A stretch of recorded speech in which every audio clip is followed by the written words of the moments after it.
అమ్మ ఇప్పుడు మనం మామూలుగా ఇన్‌స్టా కానీ, యూట్యూబ్‌లో ఏవన్నా ఎక్కువ ఓపెన్ చేస్తే, ఎక్కువ ఆడవాళ్ళ ఎక్స్‌పోజింగ్ ఎక్కువైపోయిందమ్మ. అంటే మనం ఆడవాళ్ళమే. ఒకప్పుడు మన భారతదేశంలో మన ఆడవాళ్ళ వస్త్రధారణలోనే ఎంత గౌరవం ఉండేదంటే, ఎవరన్నా మన ఆడవాళ్ళని చూస్తే చేతులెత్తి నమస్కారం చెప్పేంత రోజులు మన ఇండియాలో.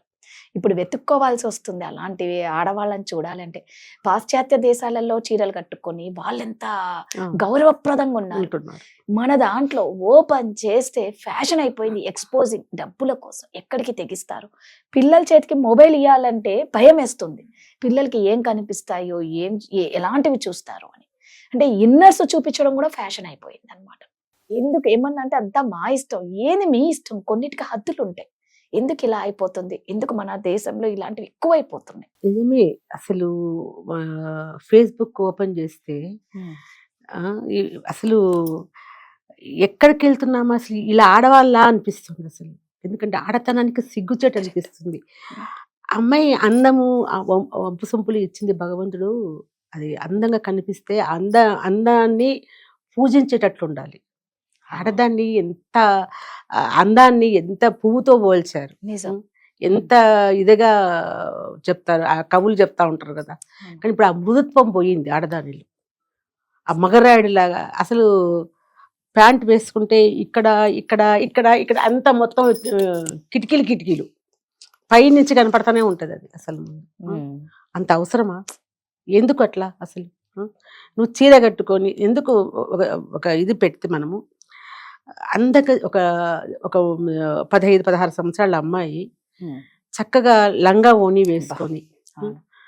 పట్టు లంగా వేసుకొని చక్కగా జాకెట్ అన్ని వేసుకొని జడ వేసుకొని చిన్న చిన్న నగలు పెట్టుకొని ముచ్చటగా కనపడితే లక్ష్మీదేవిలాగా అనిపిస్తుంది. ముచ్చటగా ఆ పక్కనే ఇప్పుడు నేను చెప్పిన విధంగా ఇదేంటి ఇవి ఇక్కడ ఈ భుజం దగ్గర కూడా ఏదో చినిగి పట్టుకుంటే పీకితే చినిగిపోయేటప్పుడు.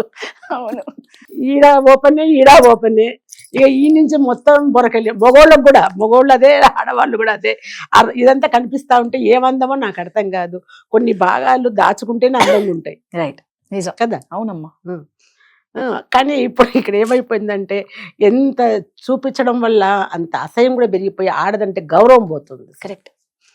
అదే అంటున్నారు. ఆమెనా అనేది పోయింది. అదే ఇది అనే మాట్లాడుతున్నారు తప్ప ఎక్కడన్నా గౌరవంగా చూస్తున్నారా? మనము అన్ని మన ఇదన్నీ మర్చిపోయి మనమే మట్ట తిరుగుతుంటే విదేశాలలో వాళ్ళు హరే రామ హరే కృష్ణ వాళ్ళని చూడండి, భగవంతుని ప్రార్థిస్తూ రుద్రాక్షాలని తులసిమాలన్నీ వేసుకుంటూ వాళ్ళు చక్కగా భజనలు చేసుకుంటూ మన భగవంతుని కృష్ణుడిని ఆరాధిస్తూ ఎంత చక్కటి ఇది తీసుకొని వస్తున్నారు. కానీ ఇప్పుడు కూడా రాదా కొన్ని అయితే కొంతమంది ఏం జరిగినా విపరీతమే. పెళ్ళిళ్ళకు అక్కడ చూసినామంటే విపరీతంగా ఆ నగలు ఆ జిగ అని లంగాలు బోని అవి కూడా తట్టుకోలేకపోతాం చూడలేక. ఏదైనా అతి అంటారా? అదే ఇది అదే మామూలుగా ఉండరు. మేము చిన్నప్పుడు అసలు 10th క్లాస్ అప్పుడు కూడాను చక్కగా లంగా ఓని పైట అదే 2 జడలు వేసుకొని మా ఎగ్జామ్స్కు ఫోటో దిగి వేసుకుని ఇప్పటికి దాదాపు 40-50 ఏళ్ళు అయిపోయింది కదా, ఎంత అందంగా ఉంటుంది ఆ ఫోటో. చాలా మంది అడుగుతారు, ఎవరి ఇంత చక్కగా ఉంది అమ్మాయి అని అడుగుతారు. అప్పుడు 10th క్లాస్, ఇప్పుడు 10th క్లాస్ అమ్మాయిని చూడు ఎట్టుందో. అప్పట్లో అన్ని బాపు బొమ్మలే. బాబు చక్కగా ఎంత జడలు చక్కటి అమ్మ వాళ్ళు ఇక్కడ బిగించి 2 జడలు వేసి అదేది రిబ్బన్. ఇప్పుడు రిబ్బన్లు దొరుకుతున్నాయా? ఏది కటింగ్ దొరుకుతాయి గృహప్రవేశాలు, ఆఫీస్ లో షాప్ ఓపెనింగ్ కు రిబ్బన్లు పనికి వస్తున్నాయి. కానీ ఆడవాళ్ళ జడలకు రిబ్బన్లు లేవు ఇప్పుడు.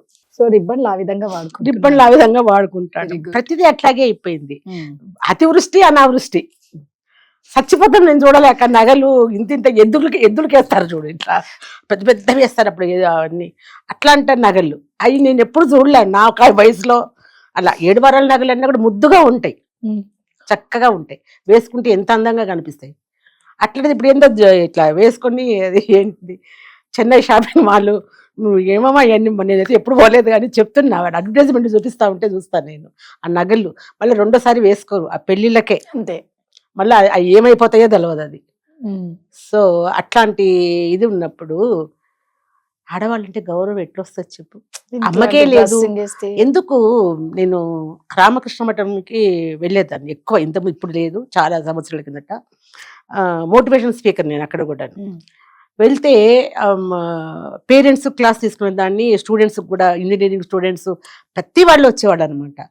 సో ఆడవాళ్ళు కూర్చుంటారు పక్క, ఆమె ఏం కావాలా పక్కింటి ఆవిడంటే కాదండి నా కూతురు అంది. ఇలాగే చూశాను, అమ్మ కూతురు ఒకటే డ్రెస్ లో ఉన్నారు. ఇది పంజాబీ అది డ్రెస్ చుడిదార్, అది ఇద్దరికి ఓనీ లేవు, పైన తల్లికి లేదు కూతురికి లేదు, చున్నీ లేవు. నేను అప్పుడు స్వామివారితో కూడా చెప్పాను నేను. సో డ్రెస్సింగ్ అసలు బాగుంటాం లేదు, మన దగ్గరికి వచ్చినప్పుడు ఎట్లా ఉండాలి అంటే, మీరు ఎట్లా మాట్లాడతారు కదా చెప్పండి అన్నారు. నన్ను కొడతారు స్వామి బయట.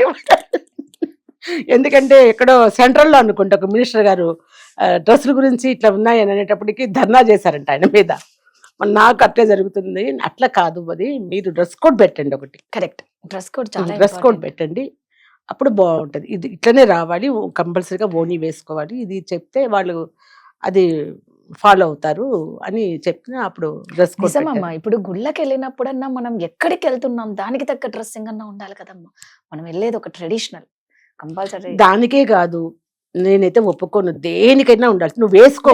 అందుకని నువ్వు డ్రెస్ వేసుకో, నేను కాదన్ను. ఏ వయసు వాళ్ళన్నా వాళ్ళు ఇష్టం వచ్చినట్టు వాళ్ళు హ్యాపీగా ఉండొచ్చు, కానీ దాంట్లో అసభ్యత ఉండద్దు, పక్కన వాళ్ళని ఇబ్బంది పెట్టద్దు.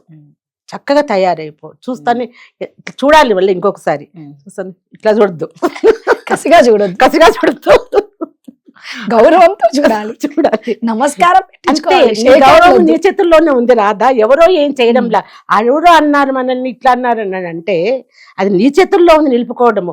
ఒక మన డ్రెస్ కావచ్చు, నడవడిక కావచ్చు, మాట్లాడే విధానం కావచ్చు, ప్రతిదీ. ఎన్నో రకాల నగలు, ప్రతిదీ కూడా మనకు. అయితే దీనికి మన ఆరోగ్యానికి చాలా సంబంధం ఉంటుంది. చెవులకు కావచ్చు, ముక్కు కావచ్చు, కంఠాభరణాలు కావచ్చు, కాళ్ళకు పెట్టుకునే కావచ్చు, మెట్టెలు కావచ్చు, గాజులు కావచ్చు, ఇవన్నీ ఎక్కడైనా కనిపిస్తున్నాయా? అతివృష్టి అనావృష్టి అనుకున్నాం కదా మనం. ఇప్పుడు ఎక్కడో పెట్టుకునేటు ఎక్కడో పెట్టుకుంటున్నారు. నువ్వు చూసావా లేదో కానీ ఈ ముక్కుకు ఏదో పెడతారు, చెవులకి రింగులు ముక్కు పెట్టుకుంటారు, అది ఎక్కడ బొడ్డుకు కనపడుతుంది. ఆ బొడ్డు అది ఓపెన్ చేసి చూపిస్తే వాడు అవతల వాడు చూడడము, అబ్బా బలి ఉంది అనేసి. ఇది ఎంతవరకు దారి తీస్తున్నాయి చెప్పు. దానికి ప్రతిదీ దానికి ఒక హద్దు అనేది ఉంటుంది కదా. ఎక్కడ ఉండాల్సిన వస్తువులు అక్కడ ఉంటేనే అందం. సరే, అది అనావృష్టి అంటే ఈడున్నది కాక ఎక్కడెక్కడో పెట్టుకుంటారు. అతివృష్టి ఏంటో చెప్పింది, బొడ్డు ధరించుకునేది అది అనావృష్టి. అది అంటే అతివృష్టి ఏంటంటే చెప్తున్న ఆభరణాలన్నీ ఈ నుంచి ఇక్కడ పెట్టుకునేది ప్రతిదీ. ఇప్పుడు ఇది ఇక్కడ రంధ్రం పెట్టి మనకి చేస్తున్నది, ముక్కుకు పెట్టి ఇక్కడకు పెట్టి ఇక్కడ పెట్టుకునేవాళ్ళు. గొంతు కంట అని వచ్చేవి అప్పుడు. అది ఇవన్నీ కూడా మన ఆరోగ్యానికి చాలా సంబంధం ఉండే. అవి చెప్పాలని చాలా సేపు పడుతుంది ఏ సంబంధం అనేది. ఇప్పుడు అవన్నీ పోయే కదా, థైరాయిడ్, బొట్టు, ఇక్కడ ఏమొస్తుంది, కుంకుమ పెడుతున్నామా, అట్లా ప్రతిదీ చెప్పాను కదా ఇంతకుముందు, అతివృష్టి అనావృష్టి అని చెప్పి పెట్టుకుంటే ఏం లేకుండా అసలు ఒక విడో కదా ఉన్నట్లు. ఆవిడ విడో కాదు, మంచి ఇదే, కానీ ఏమీ ఉండవు. బొట్టు కూడా అసలు కనపడినట్టు ఇంత చుక్క. అసలు ఎందుకు పెట్టుకున్నారో నాకు అర్థం కదా. అది పెట్టుకోకపోతే ఎవడు ఏడవడు కూడా. ఎందుకు పెట్టుకోవాలి ఆ చుక్క? చక్కగా బొట్టు పెట్టుకుంటే అంత అందంగా ఉంటది. అసలు పూలు పెట్టుకుంటే ఎంత అందంగా ఉంటాయి. సరే, జుమ్కీలు వేసుకుంటే ఎంత అందంగా ఉంటాయి. అదేందో నేను ఈ మధ్య చూసినాను, ఇదంతా రాదా ఈ నుంచి ఇదంతా మొత్తం అవి ఎన్ని కేజీలు ఉంటాయో నాకు తెలియదు. నిజంగా ఈ బంగారువా ఏదో మాట్లాడదు. అచ్చా బరువు కన్నా పడాలి కదా మనం. ఎలా పడుకుంటారో కూడా ఈడ అంతా మొత్తం ఈ నుంచి ఇదంతా అతివృష్టి అంటారు దాన్ని. అనావృష్టి అంటే మీరు చెప్పిన ఏముండవు, పోయి నుంచి కింద వరకు అది బొట్టు కూడా ఉండదు. మీరు చెప్పింది 100% కరెక్ట్. ఇప్పుడు జడలు కూడా వెతుక్కోవడం కష్టమైంది. బికాస్ మేమైనా అలాగే ఉన్నాం అనుకోండి.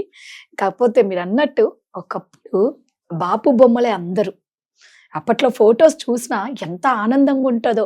అసలు అందరు బ్లాక్ అండ్ వైట్ లో హీరోయిన్ల లాగా, ప్రతి ఒక్కరు హీరోయిన్లే. ఇప్పుడు ప్రతి ఒక్కగా జడ వేసుకొని జడ కుచ్చులు ఉండేవి అప్పుడు. జడ కుచ్చులు పెట్టుకొని, బుట్టలు పెట్టుకొని, చీర కట్టుకుంటే అసలు ఎంత అందం, అసలు ఎంత బాగుంటది. మళ్ళా ఆ రోజులు రావాలి కోరుకుందాం. నిజంగా అన్ని మారతాయి రాదా. కట్టు బొట్టు అన్నిట్లో కూడా, మనిషి నడవడికల్లోని ప్రతిదీ, మనం తినే ఆహారంలో ప్రతి దాంట్లో మార్పు వచ్చింది అనుకో, మళ్ళీ కొంచెం కొంచెం మనం వెనక్కి వెళ్ళొచ్చు. మనం అలా రావాలని మనస్ఫూర్తిగా కోరుకుంటాం. థ్యాంక్ యూ అమ్మా.